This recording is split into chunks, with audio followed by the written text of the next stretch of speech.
करा के बताओ सस्ता हुआ कि नहीं हुआ? नहीं हुआ ना।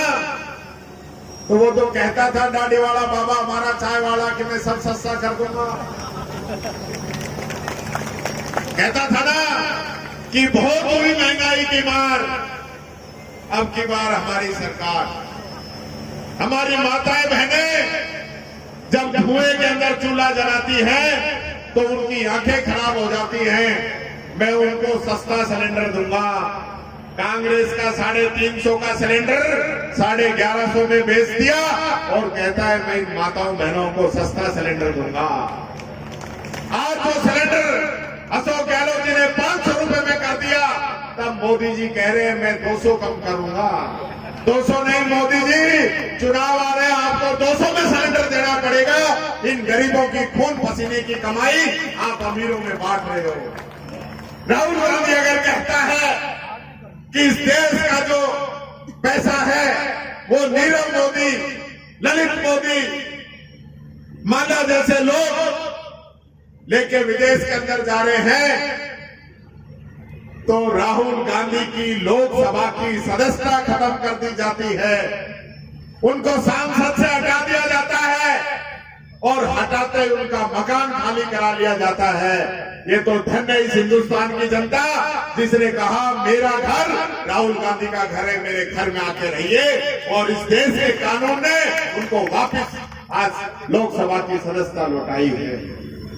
साथियों, मैं कहना चाहूंगा 3 महीने के बाद में चुनाव है, ये लोग आएंगे, हमें बांटने की कोशिश करेंगे, हमें बंटना नहीं है। आप लोगों को 2 अप्रैल याद है ना? 2 अप्रैल किस प्रकार से हमारे भाइयों पे गोलियां चलाई, किस प्रकार से उनको जेलों के अंदर ठोक दिया गया, किस प्रकार से उन पे झूठे मुकदमे लगाए गए, और किस प्रकार से आप लोगों का कानून कमजोर करने का काम करने वाले यही लोग हैं जिनको बख्शना नहीं है। ये मैं आप लोगों से कहना चाहूंगा। यही वो लोग हैं जो ये कहते हैं कि ये संविधान है, इसको बदलना है। यही वो लोग हैं जो इस संविधान को तोड़ना चाहते हैं। यही वो लोग हैं जो कुछ लोग इस देश की संपदा पे कब्जा करके और इस देश को वापस गुलाम बनाना चाहते हैं। उन लोगों का ध्यान रखने की जिम्मेदारी आप लोगों की है। हो सकता है कोई हम जैसे दलाल बीच में आ जाए और कहें कि आप बीजेपी को वोट करो। ये आप लोगों को सोचने की बात है, समझने की बात है। जो पार्टी 75 साल में हमारी नहीं हो सकी और जब भी राज के अंदर आई है इस गरीब को मारने का काम किया है, उसको इलाज करने की जिम्मेदारी मैं कहना चाहूंगा इस दलित समाज की होनी चाहिए।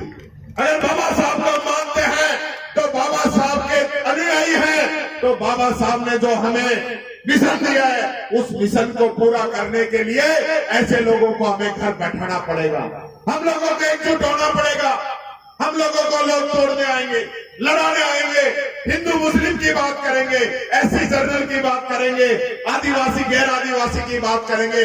हम उनकी बातों में नहीं आना है।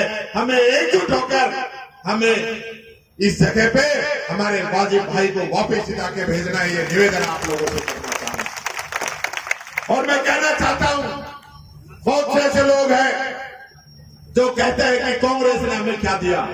मैं कहना चाहूंगा कांग्रेस ने बाबा साहब का संविधान लागू किया, कांग्रेस ने हमें आरक्षण दिया, कांग्रेस ने हमें जमीन दी, कांग्रेस ने हमें इज्जत दी, कांग्रेस ने हमें नौकरी दी, कांग्रेस ने हमें 4 कैबिनेट मंत्री दिए, कांग्रेस ने 75 साल में पहली बार एससी का चीफ सेक्रेटरी दिया, कांग्रेस ने हमें आरक्षण जो प्रमोशन में आरक्षण दिया, कांग्रेस ने हमें 1000 करोड़ का ऐसी कोर्स दिया, कांग्रेस ने हमारे लिए भी प्रोत्साहन योजना रिको के अंदर दी ताकि हमारा व्यक्ति भी रोजगार प्राप्त कर सके।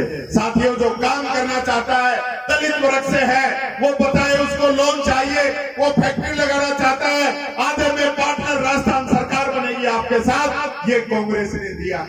आज कांग्रेस की जो स्कीम है, चाहे गेहूं मिलता है हमें फायदा है, चाहे पेंशन मिलती है हमें फायदा है, इलाज मिलता है 25 लाख का हमें फायदा है। हमें पता है हमारे पास कितनी पूंजी है। जब डॉक्टर ऑपरेशन बोल देता है तो पैरों के नीचे से जमीन निकल जाती है कि मैं अपनी जमीन बेचूं, घर बेचूं, या अपने गहने गिरवी रखूं, तब कहीं जाके मैं अपना इलाज करा पाऊंगा। आज 25 लाख तक का इलाज कांग्रेस की देन है।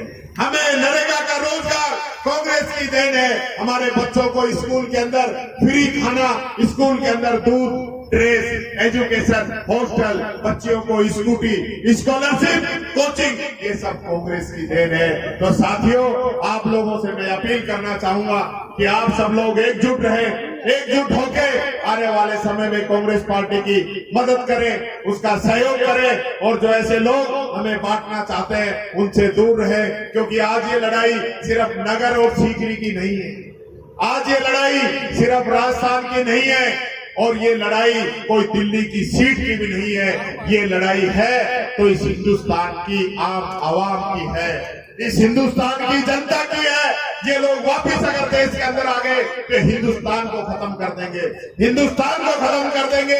आज मणिपुर चल रहा है, कुछ समय पहले हरियाणा चल रहा था, उससे कुछ पहले फिर हरियाणा चल रहा था, उससे कुछ पहले यूपी चल रहा था, उससे पहले J&K चल रहा था, उससे पहले महाराष्ट्र चल रहा था, उससे पहले केरल चल रहा था। ये लोग इस हिंदुस्तान को जला देंगे, इनसे बच के रहने की जरूरत है। यही बात कहता हूँ, अपनी वाणी को विराम देता हूँ। जय भीम और जय भारत। और आपने जो मुझे मुकुट दिया,